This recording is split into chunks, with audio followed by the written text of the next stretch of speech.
del Santo Evangelio según San Juan.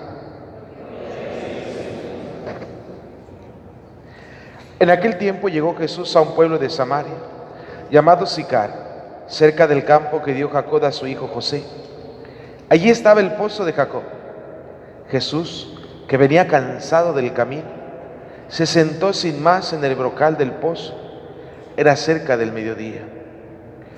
Entonces llegó una mujer de Samaria a sacar agua y Jesús le dijo: dame de beber. Sus discípulos habían ido al pueblo a comprar comida.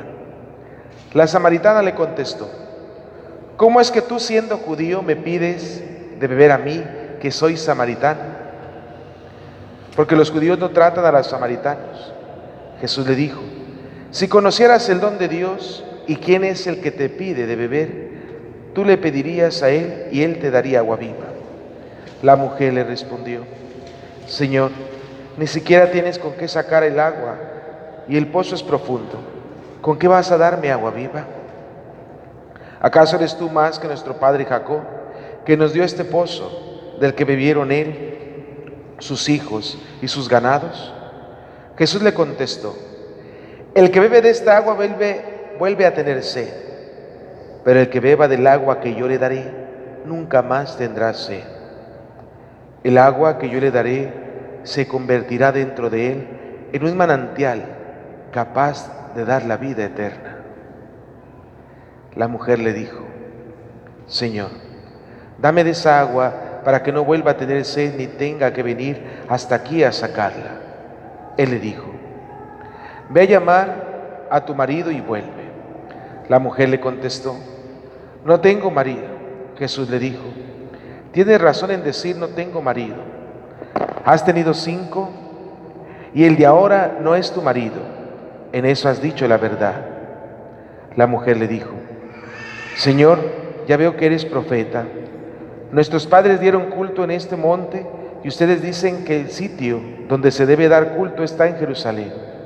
Jesús le dijo: créeme, mujer, que se acerca la hora en que ni en el monte ni en Jerusalén adorarán al Padre. Ustedes adoran lo que no conocen, nosotros adoramos lo que conocemos, porque la salvación viene de los judíos. Pero se acerca la hora, y ya está aquí, en que los que quieran dar culto verdadero adorarán al Padre en espíritu y en verdad. Porque así es como el Padre quiere que se le dé culto. Dios es espíritu, y los que lo adoran deben hacerlo en espíritu y en verdad.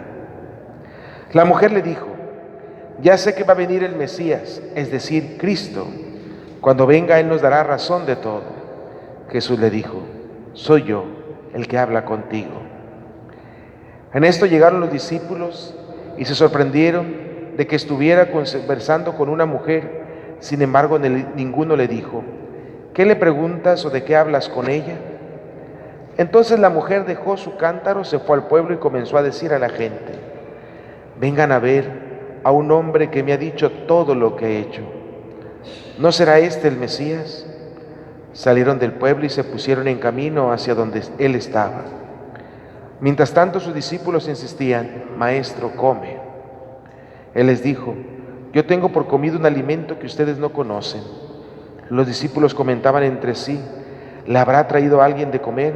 Jesús les dijo: mi alimento es hacer la voluntad del que me envió y llevar a término su obra.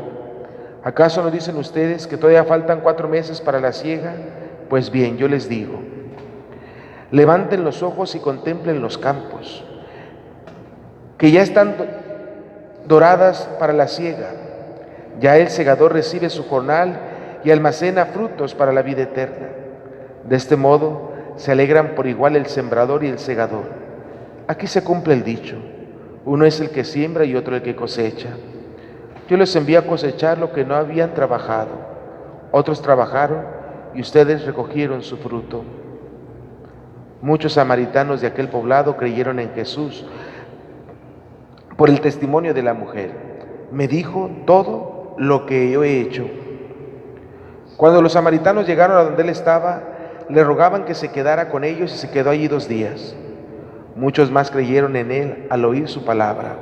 Y decía a la mujer: ya no creemos por lo que tú nos has contado, pues nosotros mismos lo hemos oído y sabemos que Él es, de veras, el Salvador del mundo. Palabra del Señor. Siéntense un momentito, por favor. Si el Evangelio es largo y grande, la homilía debe de ser grande, ¿verdad? Pero bueno, como ya son las 9 de la noche, no voy a ser tan injusto y va a ser muy cortita. Pero ¿qué quisiera yo platicarles? ¿Alguna vez ustedes se han sentido cansados? Yo creo que todos, ¿no?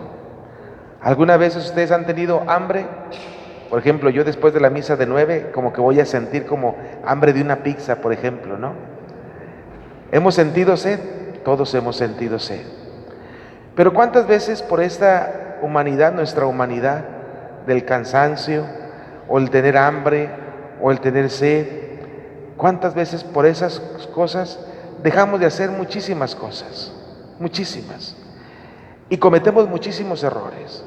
Y casi siempre decimos, pues es que soy humano, me equivoco, es que soy humano y me canso, por eso a mis hijos hoy no les voy a decir nada, es que soy humano y me canso, por eso a mi esposo hoy que ni me volteé a ver, soy humano y me canso, por eso la misa de 9, la homilía cortita. En nuestra humanidad ponemos nuestra excusa, pero nuestra humanidad nunca debe de ser una excusa de nuestras fragilidades. Y por eso hoy Jesús en el Evangelio se muestra como esas características del hombre que se cansa. Dice que él venía caminando y se cansó y se sentó en el pozo. Y al estar cansado a la mujer le pidió de beber, necesitaba agua, una necesidad fisiológica. Y los apóstoles le rogaban, come Señor. Y él decía, sí, ahorita no voy a comer, le habrán traído de comer porque sabían que comía. Pero él responde una cosa muy sencilla, mi alimento, mi comida es hacer la voluntad de mi Padre. Hoy en nuestros tiempos, por nuestra humanidad o por nuestros valores a veces tan distorsionados, ¿cuántas veces queremos agradarnos nosotros o queremos complacer a los demás, pero muy poco hacer la voluntad de Dios o agradar a Dios? Y por eso decimos, cuando se equivoca alguien, soy humano, me equivoco, soy humano, me canso y por eso hoy no quiero participar de la Eucaristía. Soy humano y yo también quiero así hacer otras cosas, y es en esa humanidad que excusamos nuestras debilidades.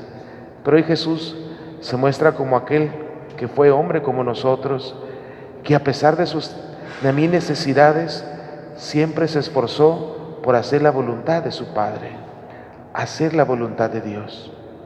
Primera invitación de esta noche. No olvidemos que aunque estés muy cansado, que aunque tengas muchas cosas que hacer, y aunque sientes que tengas muchísimas necesidades, no dejes de esforzarte por hacer la voluntad de Dios, no dejes de agradar a Dios. La Cuaresma es un tiempo de sacrificio, que el sacrificio es un agradecimiento a Dios por sus bendiciones. Pero si yo no me sacrifico, ¿por qué me he de sacrificar? ¿Por qué he de ayunar? ¿Por qué he de dar más de lo que yo no quiero dar? Porque me cuesta. Me complazco mis satisfacciones, complazco nomás a los que los pueda generar algún interés o algún intercambio, y a Dios no le doy nada. Tiempo de Cuaresma, sacrificio, ayuno, donde Dios nos pide, hay que esforzarnos más por complacer a Dios y hacer su voluntad. Que nuestro alimento sea hacer la voluntad de Dios. Y cuando uno hace la voluntad de Dios, a pesar de que uno la está haciendo y se esfuerza, de repente uno también tiene los momentos de debilidad. El pueblo de Israel, primera lectura de hoy, venía caminando en el desierto y empezaron a hacer un berrinche. ¿Ustedes alguna vez han hecho un berrinche? Porque yo no, jamás, nunca. Y cuando hacemos un berrinche es porque estamos pidiendo algo. Y el pueblo de Israel dice, Moisés, nos sacaron tú y Dios, y menos más, aquí ni agua tenemos. Pero aquí hay una cosa muy interesante. Casi siempre nosotros nuestros berrinches es por lo que no tenemos o por lo que nos pasó. Pero si Dios, que es sabio y nos conoce y sabe nuestras necesidades, Él sabe lo que necesitamos. Él sabía que su pueblo necesitaba agua para caminar en el desierto y logró sacar de una piedra agua, porque para Dios todo es posible. Para lo que nosotros es imposible, para Dios es posible, porque sabía que lo necesitaban. Cuando tú luches por hacer la voluntad de Dios y te esfuerces con muchas ganas, y de repente viene un momento de que no se te dan las cosas y viene ese berrinche, acuérdate también lo que dice San Pablo hoy en la segunda lectura: la esperanza no defrauda. No pierdas la esperanza, porque si tú lo necesitas y es algo que necesitas en tu vida, Dios hará sacar agua de las piedras para que tú te sientas saciado de esa agua que te da vida. Y al sentirse saciado de esa agua que te da vida, como dijo Jesús, esa esperanza y ese agradar a Dios se va a convertir en ese alimento, en un manantial en tu corazón que es capaz de dar vida.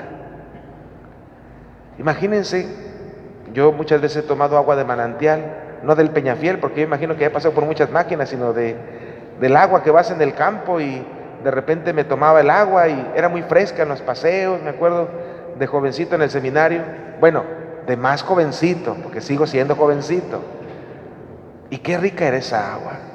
Pero imagínate que tú, en tu familia, en tu trabajo, en tu comunidad, con los que están junto a ti, te conviertas en un manantial que les da vida.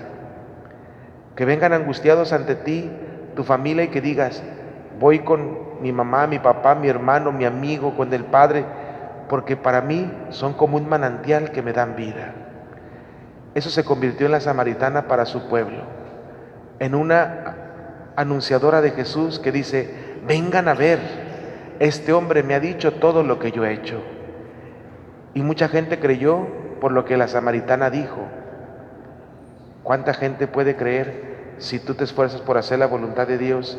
Si tú te esfuerzas en verdad para que sepas que la esperanza no defrauda, que tu vida y tu corazón, a través de la gracia de Dios, se convierta en un manantial que da vida a los demás, para que los demás reconozcan a Dios a través de ti y que digan: ya no creemos por lo que me dijiste, creo porque he experimentado verdaderamente el amor de Dios. Que Dios nos dé la gracia en este tercer domingo de Cuaresma de saber nosotros transmitir esta agua que es vida, que es la palabra de Dios, que a través de nuestras obras y palabras los demás verdaderamente sientan esa fuerza de Dios que dice: creo porque he sentido el amor de Dios. Y para eso sigamos luchando con alegría por hacer la voluntad de Dios, y que sepamos que la esperanza no defrauda, porque Dios conoce nuestros corazones y sabe lo que necesitamos. Que Dios nos conceda esas gracias. Más o menos explicó el Padre. Ya van a ser los últimos, no se apuren. Bendito sea Dios. Pónganse de pie. Vamos juntos a proclamar nuestra fe.